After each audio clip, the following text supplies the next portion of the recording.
Hey, what's going on, world? This is Milton Baptista, your Boston real estate entrepreneur, and I've been meaning to make this video for a little while now. I had to do some more research before I felt comfortable to really give you guys the information on this. What I'm going to talk about is opportunity zones, right? Opportunity zones. So, an opportunity zone is pretty much something that's been defined by the U.S. Census, right? So what Trump did, and this is what Trump is going to be known for, right? After he's done being president, he's going to be known for doing this, and it's very beneficial to both investors and to distressed communities, right? So what the government did was they identified through the census places where, it was like distressed neighborhoods, where it's like low income, where it's low level of education and things like that, right? These are the opportunity zones, right?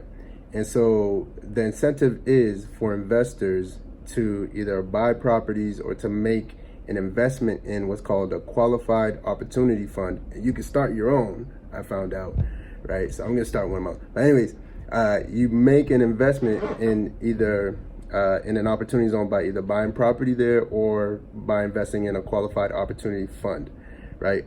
And the incentive to the investor is, say you sold something today, right? And you made 100,000 on it, right? What what you would have to pay capital gains tax, right? So you could pay, up to 30,000 on the capital gains tax. Everyone's situation is different. You'd have to figure out what yours would be. Once you, what this does, right, what the opportunity zones does is it allows you to take that 100,000, right, and you could either buy another property with it and sit on it for 10 years, and after 10 years you wouldn't pay any taxes on it, right? After 5 years, it will be, a 10% discount on the capital gains. After 7 years, it'll be 15%. But after 10 years, you don't pay any taxes on it. So this is big because if you're a first-time home buyer, you could do this. If you're an investor, you need to do a 1031 exchange. This is actually better than a 1031 exchange.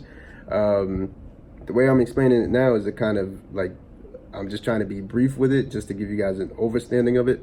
But pretty much this is a game changer, because what this is meant to do is it's meant to level the playing field for people. So, it's meant to bring jobs to distressed communities. It's meant to educate people. It's meant to pretty much make a win-win situation where it's like, okay, if you are in a community where you're like, you know what, we don't have too many jobs, or hey, we don't have enough art programs, or we don't have whatever it is, you can start an opportunity fund for that, right? And so pretty much is to make communities better in a nutshell.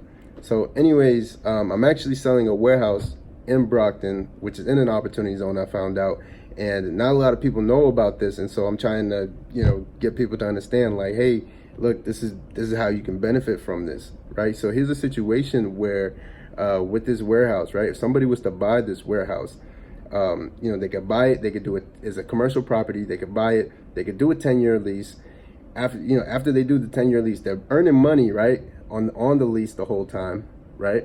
They're getting paid rent and all of that, and they could do a 10-year lease with the first option to buy. So why would you not just buy it, right?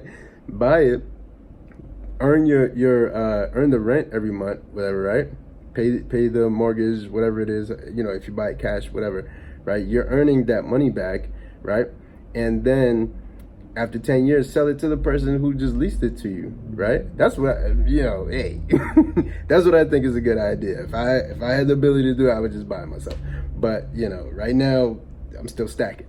So anyways, this is what an opportunity zone can afford you. Something like this, right? An opportunity like this, where it's like, hey, you're not only helping the community, but you're helping yourself too when you invest in opportunity zones.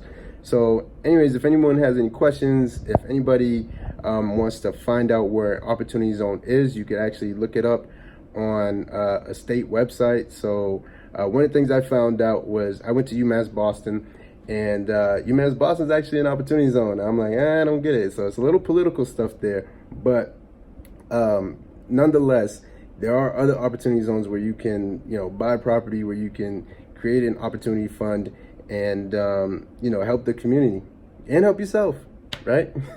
So anyways, thanks for watching. I appreciate it. I'm going to probably do another video where I break this down a little bit better. And after doing all this research, I'm thinking of starting an opportunity fund of my own. I just don't know exactly what I would want it to be for just yet. But anyways, help me figure it out, y'all. And hopefully you get to start one too. But anyways, thanks for watching. Once again, peace.